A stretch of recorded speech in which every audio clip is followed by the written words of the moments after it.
hope you guys are having an amazing week so far. And happy new month. We're in November and I'm excited. I don't know about you guys. I'm so excited. As I always say, new months, new weeks, those are like my fresh starts where I get to kind of reassess and set my goals. And there's only 2 months left in the year, which is mind boggling. I feel like this year went by so fast that things that happened in April of this year, I've been talking to people and I'm like, "Oh, when you went on vacation last year?" And they're like, "No, we went this year." But I guess that's what happens when you're doing what makes you happy and you're not really keeping track. Things just kind of fly by. So, we have 2 months left in the year, in the quarter. Take some time to reassess, be kind to yourself, be okay if things aren't going exactly as planned, see where you can adjust and change, and go from there. The year is not a write off yet. We have a little less than 60 days, and a lot can happen. Sometimes we start the week on a Sunday, and by Saturday, things have flipped on their heads. So, how much more so for about, I think, 57 or so days, or 56 by the time you guys hear this? There's still a lot of time left. Get it done. Be kind to yourself and just do what you need to do. As I said, I hope you guys had an amazing week. Mine has been really good.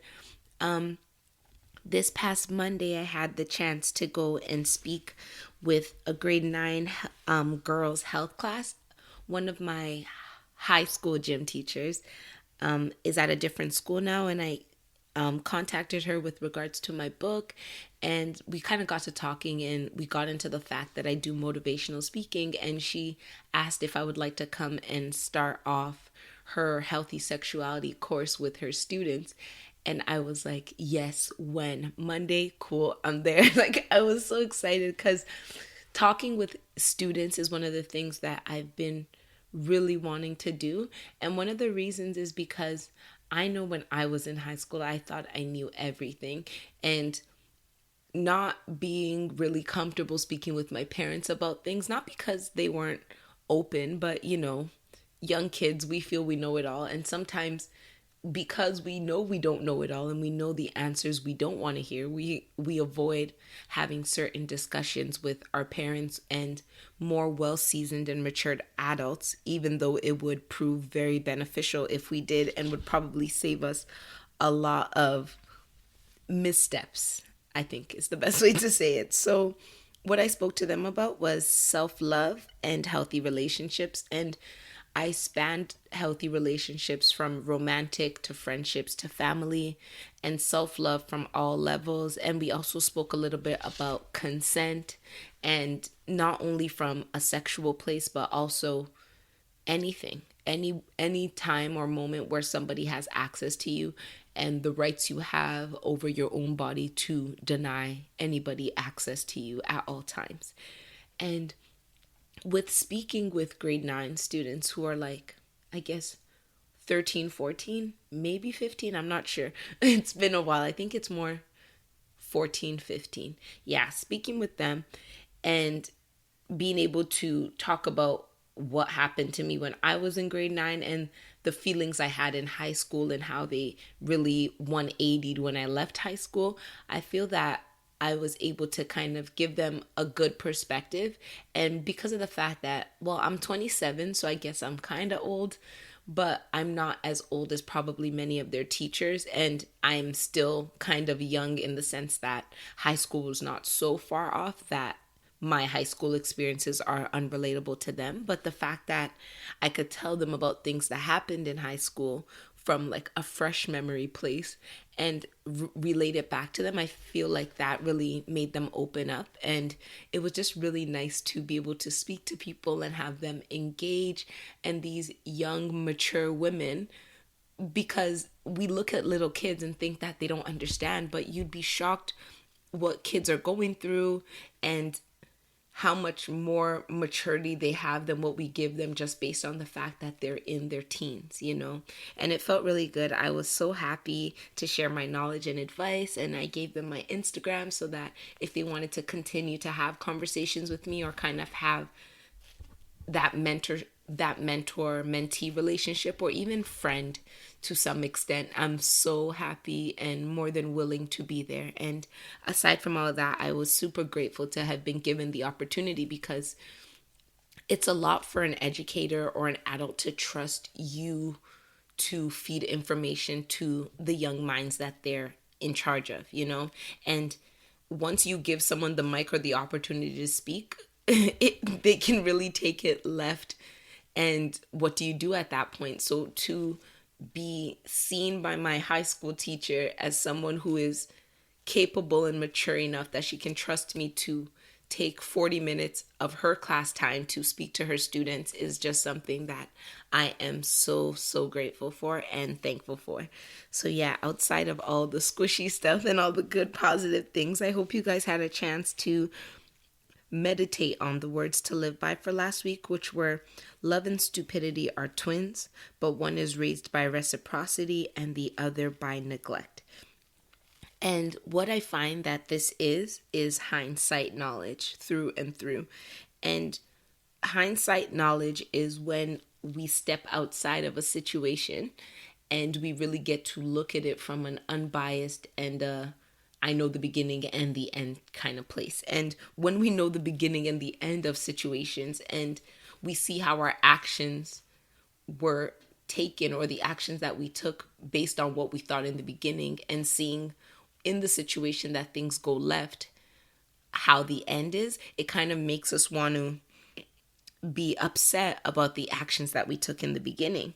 And what I really found is that hindsight knowledge pretty much changes how we feel when our motives aren't self-based. And this is not always easy, but the main thing that I've noticed is that when our motives are done in the way that they are because we truly believe in what we're doing. So if I act in a way of love towards somebody because I truly loved that person and I wanted to do what made me happy just based on the fact that this is who I am and this is who I'm going to give to someone, even when it's repaid by neglect, I will be less likely to feel like those actions were stupid because I didn't do them with hopes of getting something in return.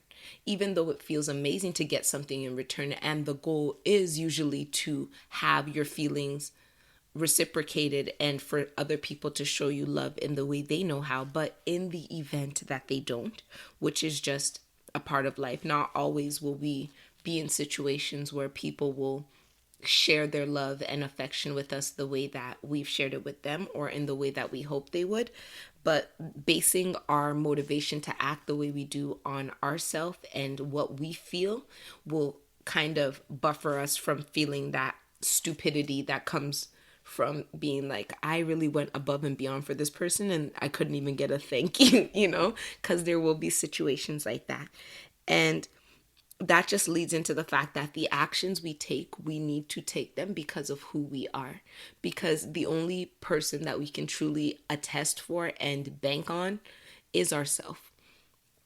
And yes, there are people who we trust and people who we feel will never let us down. But in the off chance that they do let us down or they disappoint us, we need to be able to stand firm in the fact that the decisions we made were because of our willingness to do them and because of who we are. And that's something that I've really had to come to terms with this year, I'd say, is that when you go above and beyond for somebody and you expect them to do it back for you and they don't, it puts you in a really angry place. Like, the feeling of stupidity comes from embarrassment that you went all out and someone didn't reciprocate it. It comes from feeling used. And the reason why you feel used is because you've given something to somebody and they've just taken it without giving anything back. And you only feel used when it's a quid pro quo situation because you were expecting them to give you something back. But when you give out of your abundance and it can blow with the wind, it can be returned back to you. It can fall on deaf ears, or it can land on the ground. You put yourself in a place where you don't have to worry about feeling stupid or feeling like, yeah, pretty much feeling stupid if you come to the situation where that person or those people do not react in the way you wanted. All we can account for always is ourselves. So we need to act and operate from that place. And it really saves you a lot of regret and a lot of hindsight anger because that's what happens when we end a relationship or something goes left and we start to really think about all we did. It just boils you on the inside because you're like, why did I do all of this? But when you do it because it's who you are, you save yourself a lot of that anger and frustration. So now I'm going to get right into our talk for this week, and I'm going to be talking to you about strength. So, a few weeks ago, I was reading my Bible and I came across this verse that really hit me in a different way than what I think was the intended purpose of the writer. And the verse was for the end of First Corinthians 14, 26. And what was said was, everything you do must strengthen all of you.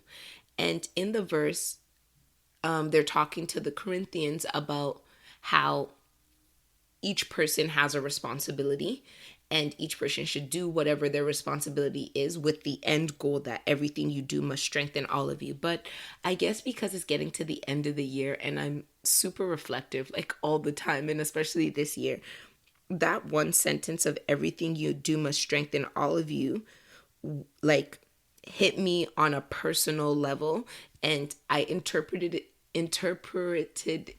guys, my English, I'm sorry, in a way that made me feel like I needed to do some certain things to strengthen myself. And the angle that I took it from is the fact that many times we laser vision on our one goal or on our specific goals, so much so that we weaken other parts of us. And I found, especially with this year and all of the steps that I've taken into entrepreneurship, into independence, into self-love, that balanced success is a very, very real possibility. And that it's very possible that we don't lose certain parts of ourselves in the goals to attain new things. And these new things can be anything from like success in terms of personal fitness, anything that we are just kind of focused on and are in the process of improving. It's very possible for us to not lose other parts of ourselves. And when I say not lose other parts of ourselves, I'm saying not losing other beneficial parts, because there are some parts of us that need to be let go of when we're in a better place because they no longer serve us or they've been detrimental to us. So when I say not losing or not weakening parts of us, I'm talking about parts of us that should not be weakened, not parts of us that should be weakened and should be suppressed. So in case anybody thinks of it like that, that's not what I'm saying. So improving in strength in one place does not mean that you need to have weakness in others. So I just came up with five concepts that we can strengthen in and that we should pay attention to ensure that we're not weakening in other places. Because based on myself and based on just thinking about people in my life who have gone through transitions or seen people go through transitions, I've noticed that in that transitory phase, there are certain things that kind of do tend to weaken. So if we can pay attention and strengthen all of ourselves, it'll be much better. So the first point is, while you strengthen your intellect, don't weaken your humility. Let me repeat that. While you strengthen your intellect, don't weaken your humility. And this is something that I've seen time and time again, especially with, this is more so academics or just becoming the master of something really difficult for the average person. And what I found is that when people start to strengthen their intellect, so people going to master's programs, PhDs, people becoming an expert in their craft, that a lot of times it weakens humility. So they don't have the ability to be humble. We lack the ability to understand that not everybody's at our level and that that's okay. We become frustrated with people when they don't understand, and because of the fact that we've accomplished something or the fact that we are becoming a master in something, we look at ourselves from a place of being better than people who are, I guess, average or below average in that place. And it's absolutely possible, and it's better for you if when you are increasing your intellect that you also make sure that you keep strength in your humility, because trust me, when you become a master of one craft and you feel like you're better than people, there will come a time where there's another craft that you're not the master of, where you will need assistance. And staying humble and staying level-headed as you continue to grow will not only make it easy to get help along the way, but it will also make it easier for people to help you facilitate your growth, because you're not becoming a monster because of the fact that you're growing in one place. The second is, while you strengthen your drive, don't weaken your health. And I think this is one that a lot of people really deal with, especially in the corporate or business aspect of things. And when you become driven, there's this whole concept of I'm hustling, I'm grinding. And you guys know how I feel about the whole hustle and grind mentality. It's important to work hard, but you don't need to work so hard that you don't get sleep, you don't eat properly, you don't take care of your body in the way you do. And this is something that I tell myself a lot. I bake, and sometimes I'll take on an order and it'll be something really big. Like this past weekend, I had a 3-tier cake, and I had another cake, and I had cupcakes, and I still had my book stuff to do and everything else, planning for this talk that I did with these students. And I realized, because I track my I track my habits in my bullet journal, that I wasn't drinking nearly as much water as I usually do. I wasn't sleeping enough. I wasn't taking my vitamins. And at the end of the day, what all of that will do is, one, like mess up your system, especially when you're very routined. And two, it'll make you crash and you won't be able to continue to work hard or do the things that you were doing. So when we're strengthening our drive, it's important that our health stays strong as well, because when you're healthy, when you're balanced, and this is physical health, mental health, rest. I feel like rest is a major, major, major part of my physical and mental health. When I'm tired, I'm irritable. I am snappy. I forget what I'm supposed to do. Things that would take me 1 hour might end up taking me 2 because my processing is off. So as we strengthen our drive and we continue to grind and get to our goals in whatever way we do, it's important that we make sure that our health is just as strong, because it's not the thing to be sacrificed, because our body has a way of shutting itself down to force us to give it the things it needs when we are neglecting those things. And what that will do is, instead of you just stopping to drink your 8 glasses of water, taking your vitamins in the afternoon, and maybe getting an extra 30 minutes of sleep and being able to use the rest of the day to focus on what you're doing, you'll instead now be sick with the flu, physically weak for 3 days. Like, because that's what happens to me. I get sick.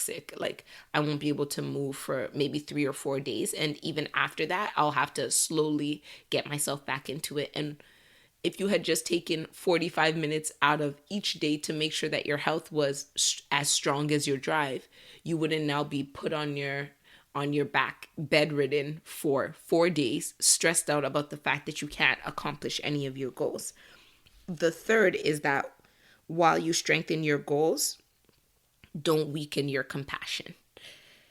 And there's this Nigerian quote that my mom always says. I cannot remember it for the life of me right now, but it pretty much goes along along the lines of, when God gives you assistance and strengthens you, don't call your friend lazy.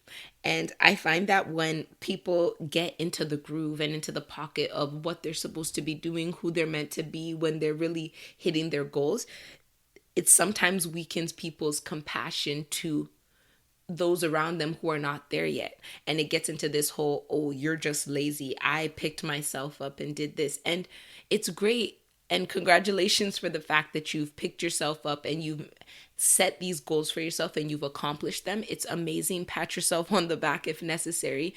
But it's important not to forget the moments that you didn't have it all together and not use your today to rag on or make people feel bad about their today, because not so long ago your yesterday was probably their today, so it's important that when we're getting in the groove and we're doing well and our hard work has started to pay off, we don't look at somebody else and discount the fact that they are putting in hard work.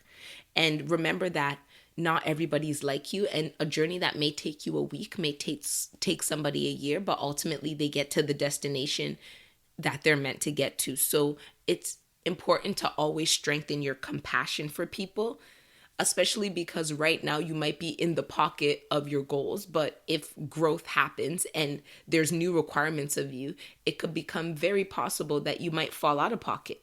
And then what happens then?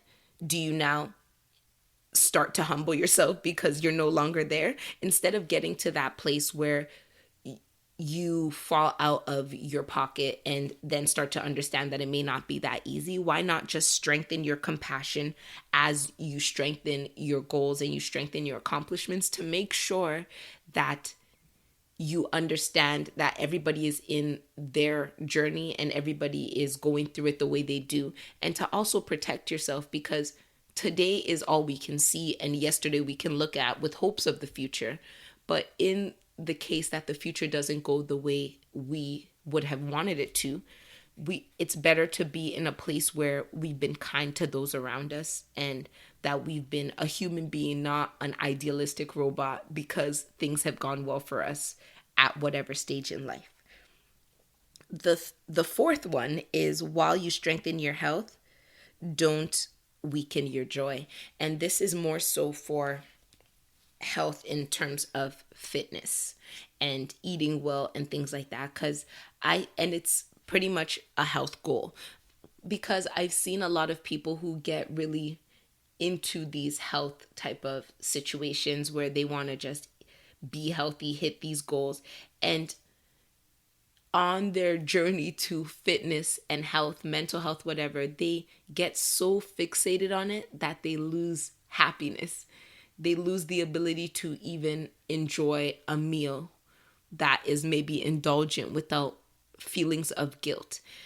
And I feel that anything that we're doing and any goal that we're on, so even though I said while strengthening your health, it could be kind of while strengthening anything, don't weaken your joy, because we get so fixated on the fact that once we get to our goal, we will be happy, that we're willing to suffer on the journey. But what then happens if you don't get to your goal? What then happens if the goal that you thought you had isn't everything that is cracked up to be, and you've been postponing your happiness and joy for this moment, and when that moment comes, it's trash? So it's important that we continue to find joy and purposefully pursue joy in everything that we do, because all we know is this moment that we're in right now. And if that's all we know and that's all we can 100% bank on with fact, yes, faith is a whole different ball game, but if all we can bank on is here and now, the least you can do is pull happiness and joy in your here and now, strengthen it so that you are celebrating the little wins and not just holding out in hopes that that big win will be when the confetti blows and everything. Because sometimes when we're even on the journey to greatness, we feel like getting into greatness will be a huge jump. It'll be like a marathon where you see the ribbon and you run through it and you're like, yay, I've made it, I've entered. But what I've really found is that entering into greatness is tiny millimeter baby steps. And it's not until you stop and think like, damn, I I am where I thought I wanted to be. And it wasn't as dramatic to get here as I thought it would be. And then what happens then? You thought it would be this whole screaming and cheering thing, but you wake up one morning and you're doing exactly what you wanted in life. And you've been so focused and serious and unjoyful trying to get there that you are there now and you still don't have joy. So it's just very important that as we strengthen our drive and our health, that we don't weaken our joy as well. And the last is that while we strengthen our new relationships, we don't weaken old good ones. Keyword good ones. And this is something that I also find and see with a lot of people is that when we are in the pocket, like I'm just going to keep saying in the pocket because it's usually when we get to where we want to be, when we enter into the circles we've always kind of seen ourselves in, as we strengthen those bonds and relationships and enter into whatever it is that or wherever it is we feel we should be, we sometimes weaken the old and good relationships that have been there for us, that have been long standing, that have been supportive, that have even been the catalyst to push us into where we want to be. So you don't want to be that person who arrives. Let's put that in quotes because arrival is a dumb concept. You never really arrive. Everything is a layover for the most part. You're constantly moving on to something else, but you don't want to be that person when you arrive and you strengthen your career or your boss level or your finances. You now weaken your relationships with the old people who were there for you when you weren't even who you are now, when these goals that you've accomplished were just pipe dreams.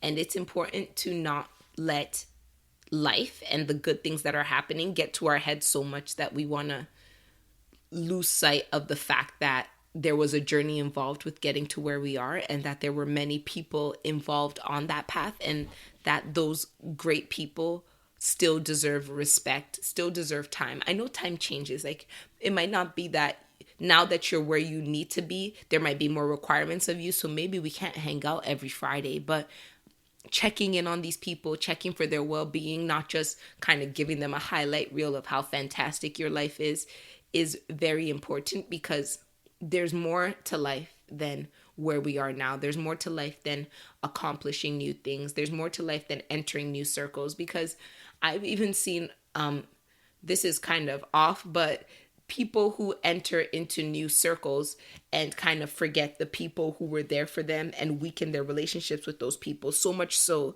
that when that new circle that they're in kind of exiles them or isn't what they thought it was cracked up to be, they kind of try and find a way to weasel themselves back into these relationships that they've weakened.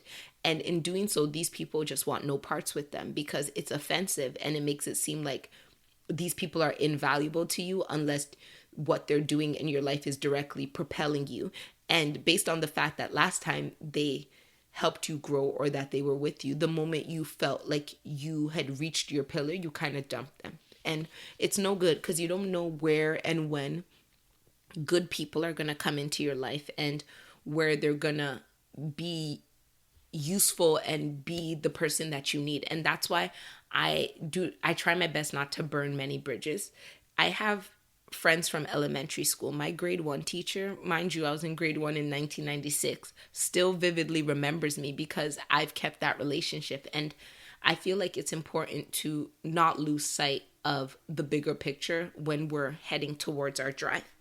And in all, the whole situation and the concept of strength is that you shouldn't become so fixated on any one thing that it blocks or hinders you from the other important part of you.